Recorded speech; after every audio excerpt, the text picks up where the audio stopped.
Bonjour, mesdames et messieurs, et bienvenue à votre bulletin de nouvelles hebdomadaire Info-Témis du 5 septembre 2023. Ici Lorraine McLean, votre lectrice pour aujourd'hui.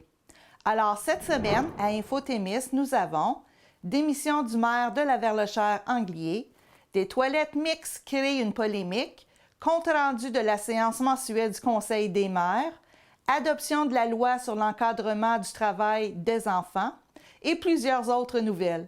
Et surtout, n'oubliez pas d'être des nôtres ce mercredi soir à 18h pour notre premier télébingo de la saison régulière. Une nouvelle saison de télébingo débutera ce mercredi à 18h à l'antenne de TV Témis. Il suffit de nous suivre en direct sur le canal 97. Vous n'avez pas le câble? Ne vous en faites pas. Vous n'avez qu'à vous rendre sur le site internet de témis.tv et cliquer en haut à droite sur le bouton et suivez en direct sur YouTube. Pour le bingo spécial de la rentrée, vous courez la chance de remporter un montant de 1 500 $. Comme par les années passées, il y aura le signe plus, suivi de la carte pleine. Par la suite, nous poursuivrons avec le jeu double action. La carte bingo double action comporte 2 numéros par case plutôt qu'un seul comme à l'habitude. Les cartes sont déjà en vente chez nos dépositaires habituels. J'aimerais souhaiter la bienvenue à nos nouveaux dépositaires, soit la municipalité de Saint-Eugène-de-Guigues, la boucherie fruits et légumes de Guigues, la quincaillerie de l'Est ainsi que le magasin de Rémini. Bonne chance à tous! Monsieur Daniel Barrette a remis sa démission en tant que maire de la Verlechère-Anglier. Après 26 ans d'implication au sein de la politique municipale, M. Barrette a quitté ses fonctions le 24 août dernier. Il s'est impliqué pendant 16 ans en tant que maire, 10 ans en tant que conseiller municipal et quelques années en tant que préfet suppléant. M. Normand Bergeron agira en tant que maire suppléant. TV Témis profite de l'occasion pour lui souhaiter une belle retraite bien méritée. Toute la population témiscamienne est invitée à assister à la 24e Assemblée annuelle de la télévision communautaire du Témiscamingue qui se tiendra le mardi 19 septembre 2023 à 19h au Fossilarium de Notre-Dame-du-Nord. TV Témis y présentera ses résultats de la dernière année et vous fera part de ses objectifs pour 2023-2024.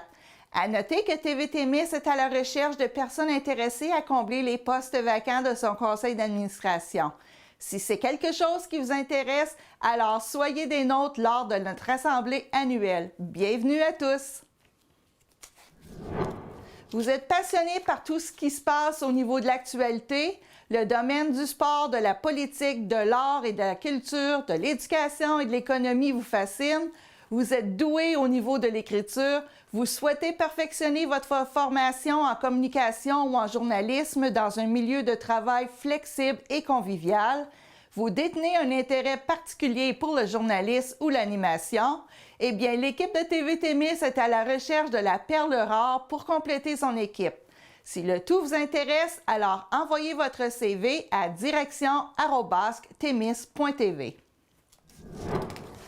Voici un résumé des faits saillants de la séance mensuelle du Conseil de la MRC qui s'est tenue mercredi le 30 août dernier. Le ministère de l'Agriculture, des Pêcheries et de l'Alimentation du Québec, le MAPAQ, est actuellement en consultation nationale quant à la révision de la loi sur la protection du territoire agricole et des activités agricoles. Ainsi, la MRC de Témiscamingue a fait valoir 5 demandes spécifiques dans la mémoire qui a été adoptée. Redonner aux municipalités leur juridiction sur les droits acquis, élargir les activités permises en zone agricole, mettre à jour les demandes à portée collective au fur et à mesure de la mise à jour des schémas d'aménagement, assouplir la procédure des demandes d'exclusion, rendre la CPTAQ plus sensible aux particularités rurales et territoriales.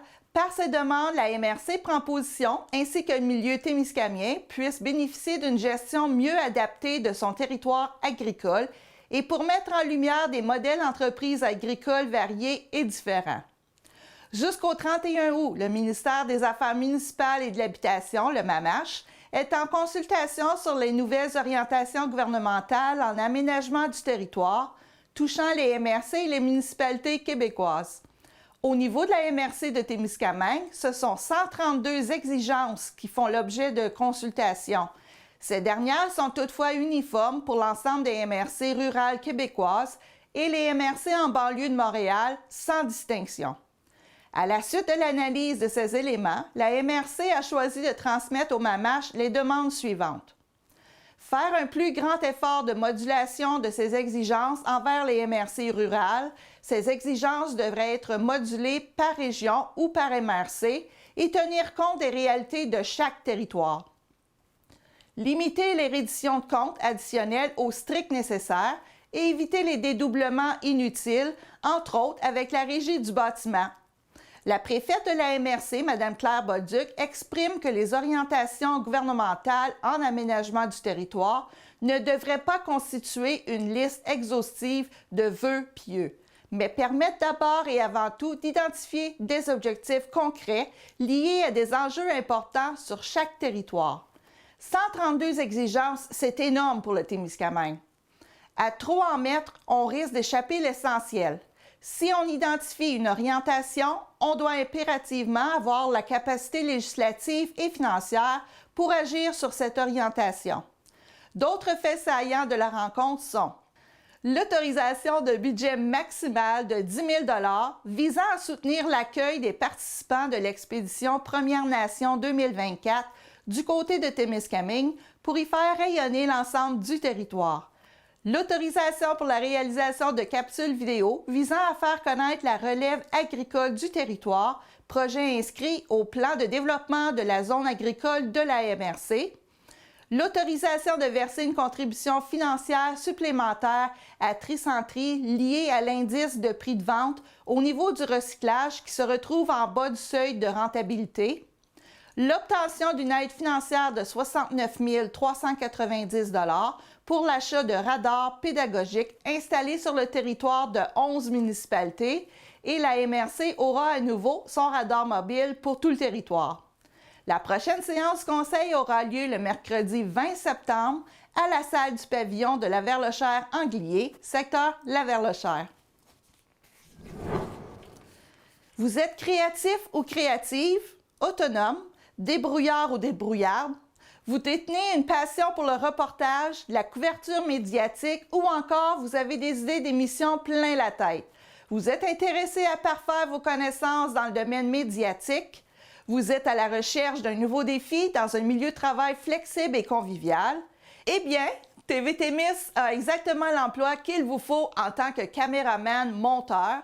La personne recherchée travaillera en étroite collaboration avec le directeur technique.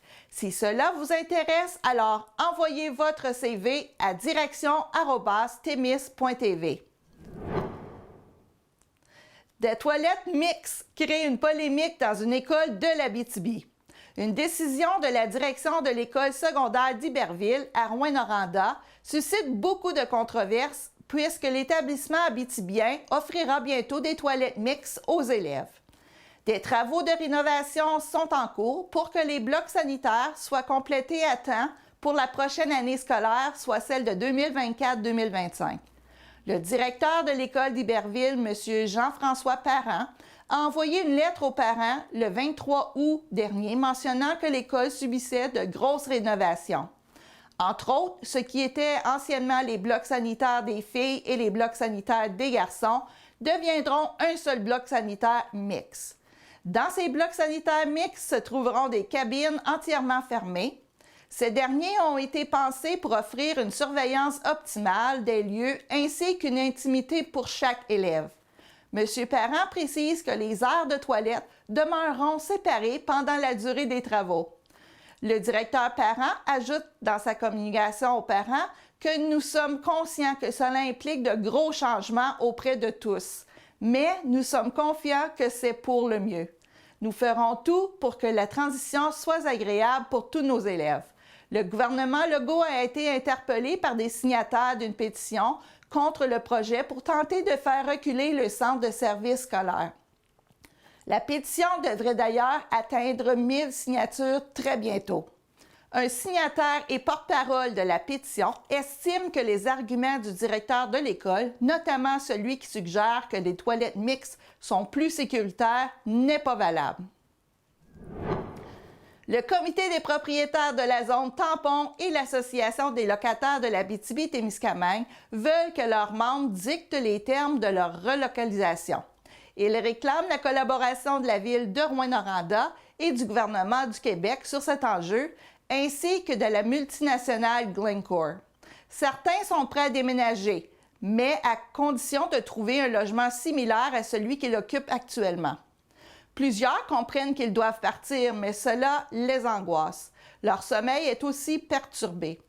Le comité des propriétaires et l'Association des locataires de l'Abitibi-Témiscamingue craignent tous les deux que leurs membres soient laissés pour compte.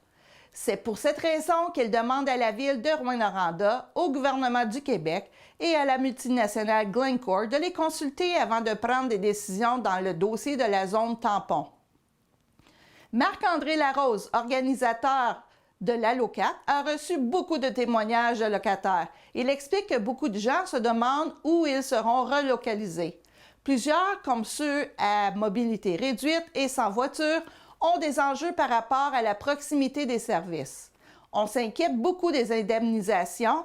Il y a beaucoup de logements qui sont moins chers qu'ailleurs en ville. Est-ce que la différence de loyer sera payée et pour combien de temps? Marc-André Larose, organisateur communautaire de l'Allocat, craint que les locataires du quartier Notre-Dame soient incapables de trouver des loyers abordables ailleurs dans la ville. Marie-Ève Duclos, porte-parole du comité des propriétaires qui rassemble une cinquantaine de personnes, est inquiète face à ce qui est décrit comme le silence de la municipalité et du gouvernement. Les membres du comité ont appris en même temps que tout le monde dans les médias au sujet de la création de la zone tampon. Elle se questionne à savoir ce qui nous garantit cette fois-ci qu'ils vont bien nous écouter. Elle nous précise qu'une rencontre devrait avoir lieu dans 2 semaines entre des propriétaires et la coordonnatrice aux relations avec le milieu à la ville de Rouyn-Noranda. Elle ajoute qu'il y a autant de situations qu'il y a de personnes, de logements et de propriétés dans la zone tampon. Pour elle, le plus important est que l'ensemble des besoins soient répondus.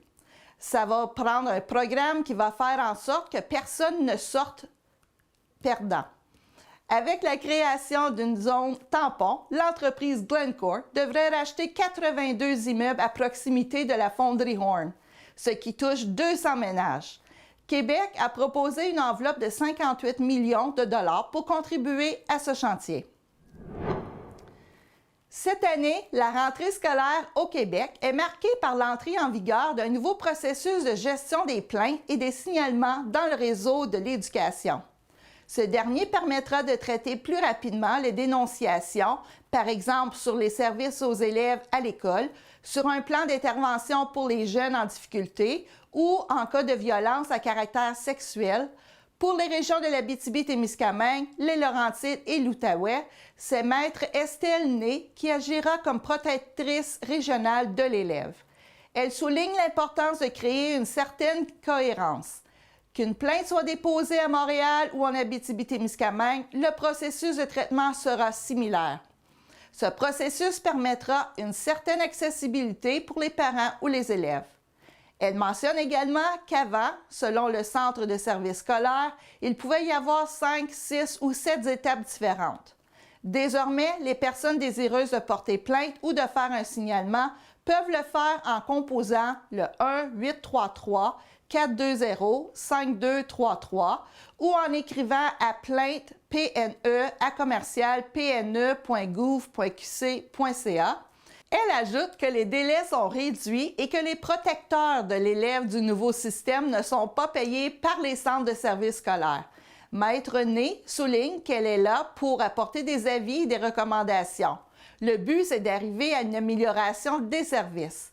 On n'est pas des juges et on n'a pas un pouvoir de contrainte, mentionne-t-elle. Un total de 17 protecteurs régionaux a été nommé au Québec. Les bracelets anti-rapprochement seront implantés en Abitibi-Témiscamingue dans les prochaines semaines. Ces nouveaux dispositifs visent à assurer la sécurité des victimes de violences conjugales et leurs familles. C'est un outil électronique de géolocalisation composé de 2 parties. Cathy Allen, coordinatrice d'Alternatives pour elle, explique que pour la personne accusée ou condamnée, le bracelet électronique est fixé à sa cheville de façon à ne pouvoir être retiré. C'est muni d'un haut-parleur qui peut recevoir des alertes d'une centrale de surveillance. De son côté, la victime va avoir une application sur son téléphone cellulaire ou son téléphone intelligent qui lui permettra, elle aussi, de localiser ses déplacements. Pour la victime n'ayant pas d'appareil, alors un cellulaire lui sera fourni. En mai 2022, le Québec devenait la première autorité au Canada et la 7e dans le monde à déployer ces outils destinés à prévenir la violence conjugale et les féminicides. Le gouvernement parlait alors de la mise en service de 500 appareils partout dans la province. Cette technologie sera plus difficilement applicable dans une vaste région comme l'Abitibi-Témiscamingue où le réseau cellulaire n'est pas toujours disponible. Madame Allen mentionne que chez nous, en Abitibi-Témiscamingue, on ne bénéficie pas totalement d'une couverture Internet et cellulaire optimale. On est bien conscient que le bracelet anti-rapprochement, c'est un outil de géolocalisation, donc on se demande là, est-ce que ça va poser un problème? On n'a pas de réponse encore à cette question. On se demande aussi comment ça va être géré dans les milieux où les services de police desservent des vastes territoires. C'est le cas de chez nous aussi. On se demande également comment est-ce que les périmètres de sécurité vont être adaptés en conséquence. On n'a pas de réponse à cette question-là. Depuis quelques jours, les automobilistes qui empruntent la route 117 dans la réserve faunique La Vérandrie retrouvent certains services qu'ils avaient perdus depuis la fermeture du restaurant au Domaine en octobre 2019. Un nouveau bâtiment abritant un dépanneur et la station-service à la halte routière du Domaine a ouvert ses portes à la mi-août. La première phase de travaux, en voie d'être complétée, représente un investissement d'environ 960 000 $. La prochaine étape concernera le bloc sanitaire qui sera annexé à la station-service. Présentement, les toilettes se trouvent encore actuellement dans une roulotte. Joanne Viennot, directrice générale de la réserve faunique La Vérandrie, annonce qu'un appel d'offres est lancé pour les travaux et que l'on vise une ouverture en 2024. Elle ajoute qu'il n'y a pas de projet d'ajout de bornes de recharge plus performantes pour les véhicules électriques. Au Domaine, 4 bornes de 24 kW sont à la disposition des usagers. D'autres bornes de recharge sont aussi situées à Montcerf-Liton et à Mont-Laurier. Après les feux de forêt, le Québec a connu une période d'inondation et de pluie diluvienne. Même si la météo n'est pas du ressort de la population, mais plutôt de mère nature, les changements climatiques pourraient avoir des impacts sur les assurances. Le mois de juillet a particulièrement été pluvieux sur le sud de la province, alors que plusieurs records historiques ont été battus. Des experts disent qu'il pourrait y avoir une augmentation des primes d'assurance en raison de l'instabilité climatique. Louis Cyr, courtier en assurance, explique que la France a le système le plus efficace. C'est vers ça que le gouvernement fédéral veut aller tranquillement. Également, il ajoute que le gouvernement là-bas décrète aux assureurs quelles primes ils peuvent charger et à ce moment, les assureurs n'ont plus le droit de ne pas couvrir les catastrophes et tout est couvert pour tout le monde.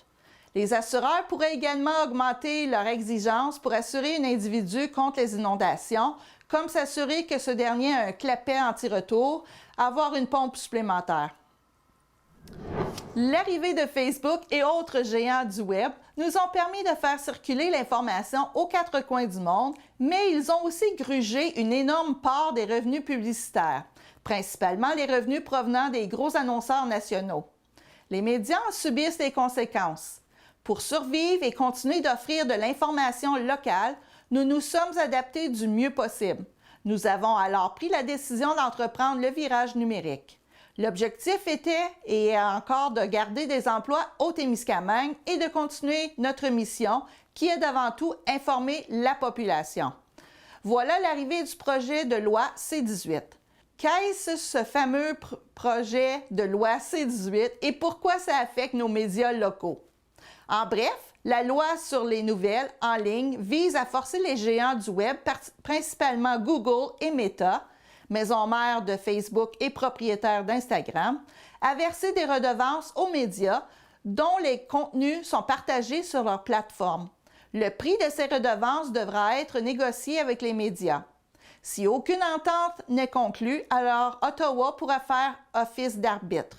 Les revenus publicitaires ont en effet fondu avec la transition vers le web et l'habitude de partager gratuitement du contenu en ligne a nui à la tendance des internautes à payer pour s'informer. Selon plusieurs experts, pas moins de 80% de ces revenus publicitaires tombent dans les poches des deux géants du numérique. Cet argent n'est pas réinvesti dans l'économie canadienne et encore moins dans la production de contenu d'information par des médias locaux, puisque Google et Facebook paient peu d'impôts en fonctionnant à partir de l'étranger. En déposant le projet de loi C-18, le Canada s'inspirait notamment de l'Australie, où une loi similaire a déjà été adoptée et a mené à l'entrée en vigueur d'un régime de redevance pour les médias australiens dont les contenus sont publiés sur les plateformes numériques. Le Web est un incontournable alors qu'une personne sur 3 s'informe d'abord sur les réseaux sociaux et sur Google, une proportion encore plus importante chez les 35 ans et moins. Sans source d'information fiable, estiment les spécialistes, la désinformation, les mensonges et les contenus haineux occuperont beaucoup plus de place en ligne. Bien entendu, ce projet de loi n'a pas plu aux géants du Web. Les deux entreprises ont menacé le blocage total des contenus médiatiques canadiens si Ottawa allait de l'avant et les obligeait à négocier des redevances avec les médias. Ils ne sont pas des menteurs, ils ont mis leurs menaces à exécution. Si vous allez sur le Facebook de différents médias, vous remarquerez que les pages ne sont plus disponibles. Même si Ottawa va de l'avant avec son projet de loi C-18 et que le tout se termine par des redevances, nous savons très bien que ce seront des miettes qui seront remis à nos médias locaux. Nous ne faisons pas le poids face aux médias nationaux, même si l'information locale est importante pour le territoire. Sûrement que vous avez déjà remarqué que dans les médias géants, le Témiscamingue est rarement cité. Si nous ne parlons pas de nous, qui va le faire? Radio, télé, journal, tous les médias sont touchés et il est important au Témiscamingue de soutenir vos médias. Comment soutenir TV Témis? Visitez le site de la télévision communautaire régulièrement, témis.tv. Devenez membre, achetez de la publicité, informez-nous de la tenue de vos activités. Servez-vous de notre média pour publiciser votre événement. Merci de continuer de croire en nous, de nous suivre et de nous soutenir. Alors voilà, c'est ainsi que se termine notre bulletin de nouvelles pour cette semaine. J'espère que ça vous a plu. Ici Lauren McLean qui vous remercie d'avoir été là. À la semaine prochaine. Au revoir.